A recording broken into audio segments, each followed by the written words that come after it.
Okay, so today's lecture is going to be on muckrakers. So we're still Unit 4 and 5, the mashup sort of section. We're on Lecture 7. We're just going to hit number 5 or number 13 in Unit 5, and then the muckrakers chart, which is directly below it under 16. So we're just hitting those two major things today. So muckrakers. So what does this term even mean, first off, and then what is it? So for number 13. So what is it just basically by the name is a muck. If you think of those first four letters, so muck is sort of the garbage, the lower things, like the things that are going wrong in society. So the lowest levels of sort of filth. And then rakers, so it's people trying to sort of solve all these problems, sort of rake all these issues up and try to figure out how to fix them. So that's the first thing, just what the term means in general. But for number 13, so what is a muckraker at this time? So the thing to remember here is they're generally writers, so they're journalists, who wrote for popular magazines and were reform-minded, which means they were really trying to push for reform, trying to push for changes in society at this time. So they usually popped up around 1900. That's usually when you see sort of the muckraking era emerge. So when a lot of these individuals came out and sort of began this idea of investigative journalism. So you hear that a lot now with a lot of these sort of TV shows, like you see a lot on like Sunday nights, you'll see a lot of investigative journalism stuff where people go behind the scenes and try to figure out what's going on in these industries. So that's sort of where that all came from, and these are sort of the forefathers, foremothers of that sort of field. So when did they emerge? So 1900, and the impact is they're starting to bring to light some of these things that people can't see. So in these industries, there's a lot of really crappy things going on still in America. And these writers, these journalists are starting to bring that out to the public and sort of show that so maybe reform is needed in the country at this time. And to the right there, you see there's a little picture of McClure's magazine, which is probably the most famous muckraker magazine. So it's a magazine known for publishing articles that were really exposés on what's going on in the country, what are the things that are really not being seen but deserve to be talked about. So we're going to go through this chart. So right under 16, so there's 4 you can see there, and there's 2 on the back, so don't forget about those. So for the first one, so Ida Wells Barnett, she was an African-American woman, and she was a she was born a slave, and she actually ended up in Memphis as a writer after the Civil War, as a journalist. But a couple of her friends were lynched, and she began to write and really protest this idea of lynching in the South. And actually, luckily she was in New York City, but sort of a mob came to her newspaper headquarters and sort of trashed it and really sort of caused a lot of chaos. But luckily she was not there to sort of be confronted by this group. So what she was concerned with for the first box would be lynching. So that was her major concern in society at this time, was lynching and due to Jim Crow laws in the South. So what tactics did the reformer use to address the problems? So she was a very, very gifted speaker. So she did do a lot of speaking engagements, but she was really famous for her writing. So her articles being published in newspapers and things of that nature.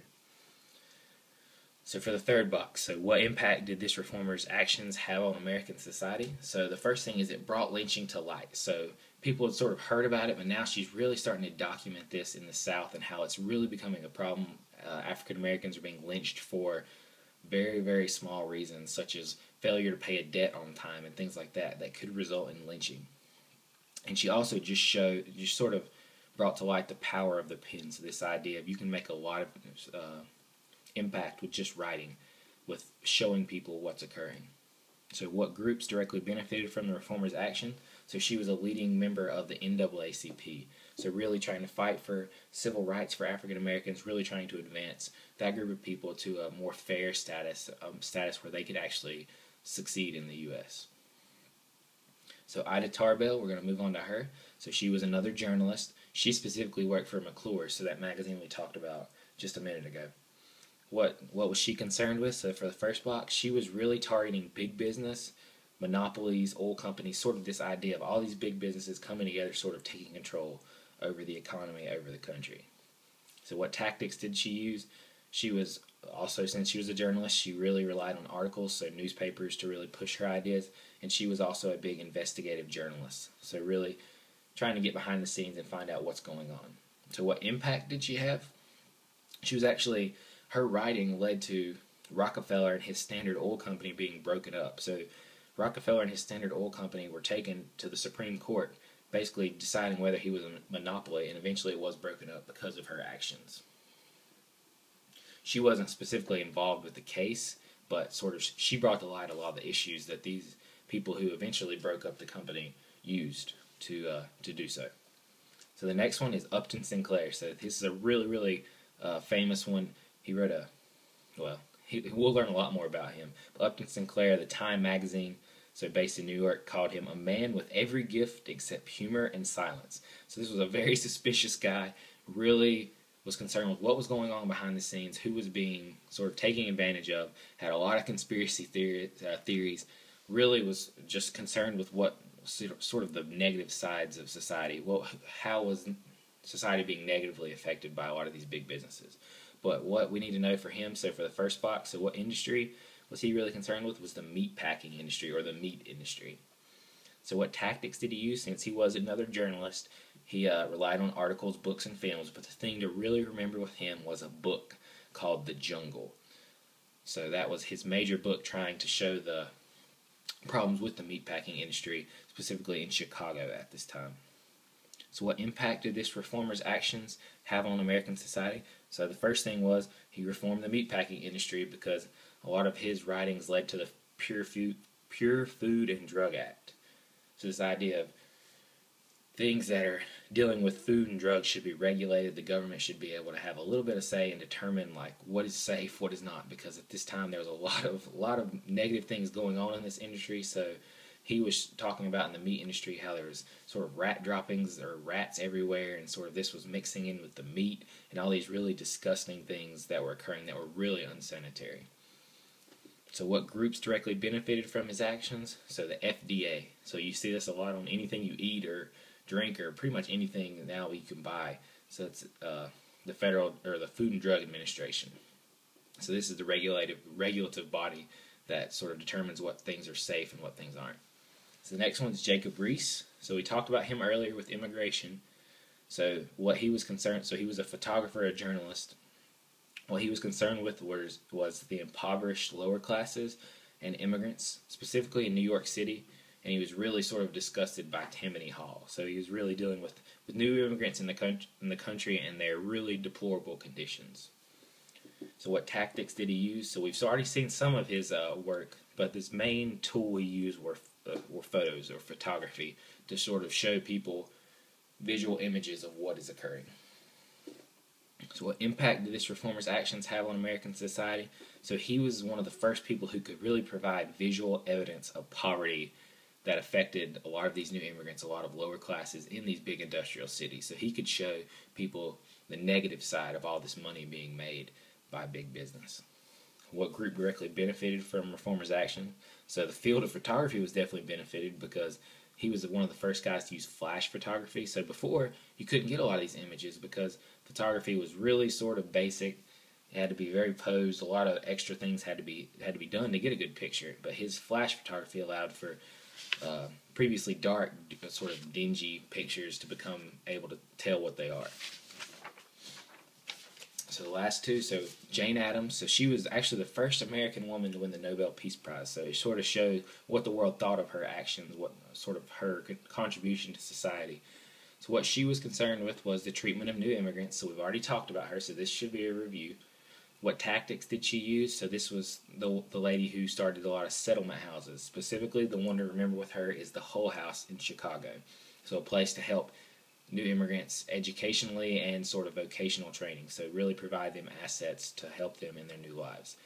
And then what impact did she have on American society? So she really brought out this idea of civic duty. So new attitudes towards helping the lower classes. We have this civic duty to sort of help those in need.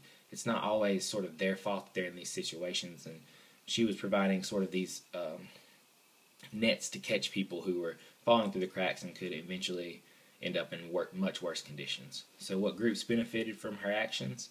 So specifically the social work. So the idea of having people going out and really helping people through social work was one area that benefited, and she was also a big member of the NAACP again. So she wasn't just concerned with new immigrants, she was also concerned with African Americans advancing in society and really trying to get civil rights. And the last guy to remember is Robert La Follette. So He was a very sort of influential guy. You'll see a lot of people sort of admire him and sort of around Wisconsin because that's was his home base. But what he was concerned with was big business and the corporate control of government. So sort of getting rid of big business out of government. They have too much control. They have too much say. So sort of let's stop that and sort of change the way we think about who has control and who deserves control in the country. So what tactics did he use as a reformer? So he was a little different. So all these other people were journalists and writers and things of that nature. La Follette was actually a politician. So he served in the House of Representatives. He was the governor of Wisconsin. He was also a senator. So he used a lot of speeches, a lot of political means to sort of change the way society was running. So his impact, so for the third box, so he was considered one of the greatest senators of all time, specifically in Wisconsin. He's given a lot of credit for them being very progressive now, so they still have a reputation as being a very progressive state, and he's a reason for that. But the two things to remember here with him would be direct primaries, so the ability to pick who's going to run for like the Republican nomination, the Democratic nomination. So having a say all the way through the democratic process. And then the other thing was a railroad reformer. So he was really pushing for the ability for people not to be taken advantage of by railroads anymore. We're sick of sort of this industry having a lot of control over us. It should be more regulated, and so they can't take advantage of us through monopolies and other forms of business practices. So what group benefited from him? So he was really the first of the progressive era reformers who are considered the progressive era reformers. So he was that sort of leader that led to the progressive era. So that would be one group of people who were affected by him. And that is all for today.